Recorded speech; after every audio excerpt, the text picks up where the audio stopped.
My wife cheated on me with her boss, and my daughters hid it from me, so I cut off contact and updated my will, which left them shocked. For almost 30 years, I thought I had the sort of existence that others dream about.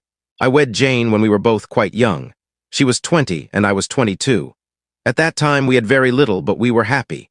We constructed our lives from scratch and brought up 2 daughters, Alice and Maddie. They meant everything to me, my greatest treasures.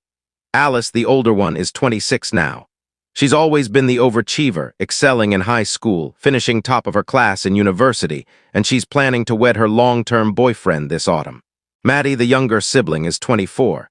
She's always been more laid-back, compassionate, always grinning, and extremely attached to me from a young age. I always felt we shared a deep bond.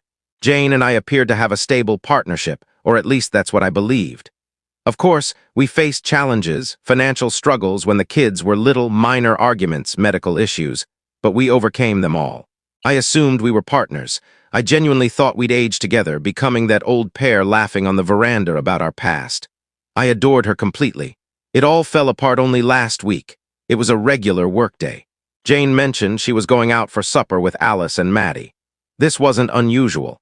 They had these ladies' evenings every couple of weeks, moments to connect, giggle, and discuss topics they didn't share with me. I never objected. In fact, I felt pleased that they were so bonded. It made me believe I'd succeeded as a spouse and a parent. That night, Jane was preparing upstairs.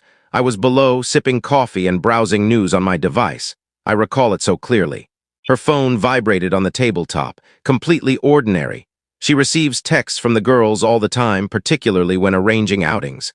I grabbed it without a second thought. What I did next, I'm not proud of.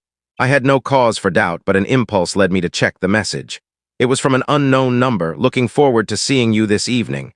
I stopped cold. Initially, I was just confused. It didn't add up. I figured it must be a mix-up, or perhaps I was interpreting it wrong. I gazed at that single sentence, my mind spinning.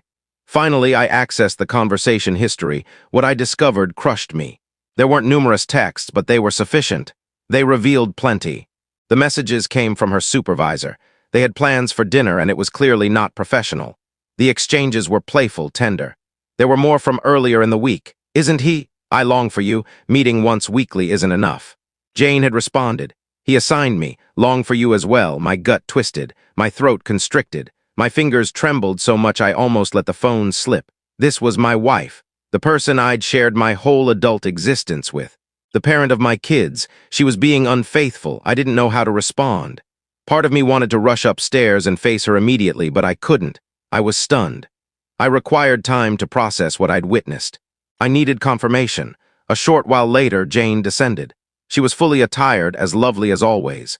She beamed kindly, pecked my cheek, and said, "Don't stay awake, okay?" Her tone was so relaxed, so affectionate, as if all was normal. I still can't fathom how I maintained my cool, but I grinned in return and said, "Enjoy your time with the girls." As soon as the door closed after her, I seized her phone once more and activated location tracking. I'd never done such a thing previously. I'd never sensed the necessity to monitor her or anyone. But at that instant, none of it was relevant. I had to uncover the truth. I remained in the kitchen, fixated on my phone, awaiting the location update. When it refreshed at last, my spirits sank deeper. She wasn't heading to the typical eatery where she and the girls usually gathered.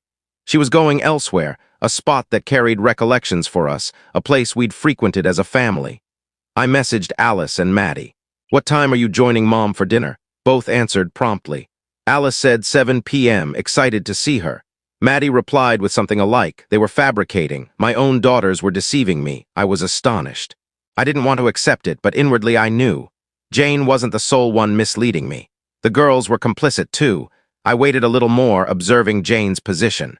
Finally, she reached the restaurant. I took my keys and drove there, my heart pounding throughout the trip. Upon arrival, I parked outside and looked through the glass. It didn't take much time to find her. She was positioned in the rear, opposite her boss. They were chuckling, clasping hands, totally oblivious to being observed. It felt like a dagger in my core. I drew out my phone and snapped a picture of them. I can't explain why I did it.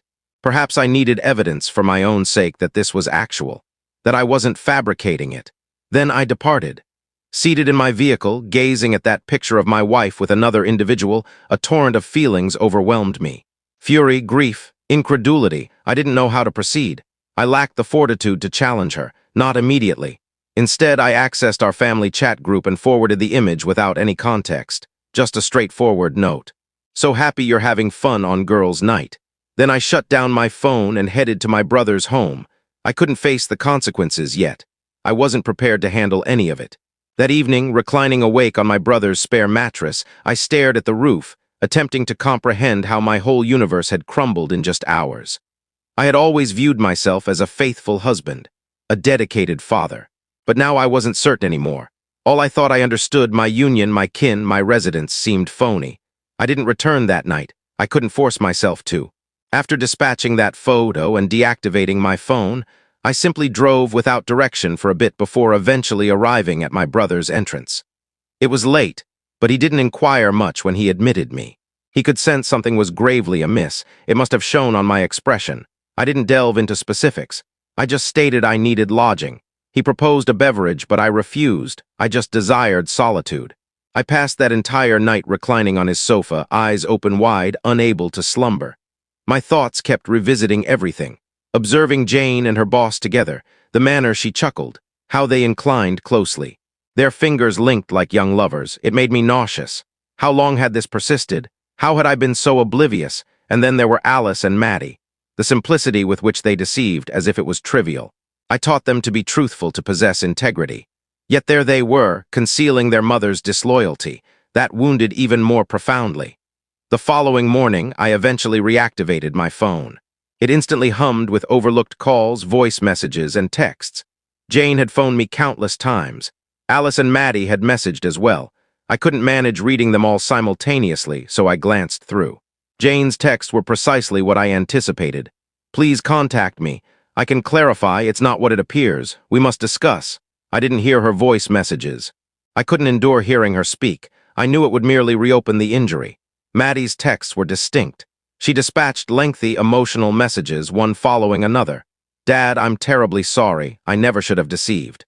I despise myself for it. Please don't despise me. Can we converse? I'm frightened. I've destroyed everything." Her partner even messaged me. "Hello, this is Josh. Maddie's experiencing a panic episode. She's worried you'll never pardon her. Please reach out to her." I didn't respond to any of them. I didn't even know what to express. Alice, conversely, sent something brief and detached. "Ted, I'm sorry you learned this way, but you're exaggerating.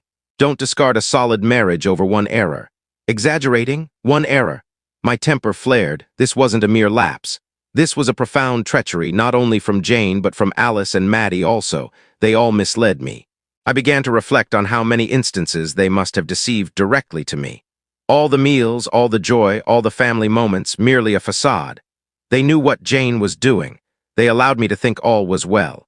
I spent that day immersed in rage and grief. My brother attempted to converse with me, but I wasn't prepared to speak. I needed time to organize my mind. By the afternoon, I realized I couldn't ignore it. I began with Maddie. My message was concise. "Maddie, I care for you, but you've injured me beyond comprehension. I require distance." She answered immediately, "I'm so remorseful, Dad. I'll never pardon myself. I care for you immensely." I didn't reply. Then I texted Alice. "This wasn't an error. This was a betrayal by my entire family. Please don't contact until I'm prepared." She didn't answer, but I assumed she must have shared with Jane because Jane began messaging again. "Don't blame the girls. They were merely trying to shield me. They didn't intend to harm you." I disregarded her. I wasn't keen on excuses. That night, I ultimately shared the full account with my brother. I displayed the texts, the picture, all of it. He was outraged for me. "You need to disconnect from them all," he stated. "If they don't value you, why retain them in your existence?" His words struck deeply because inwardly I knew he was correct. But disconnecting from my daughters, that was something I wasn't certain I could accomplish.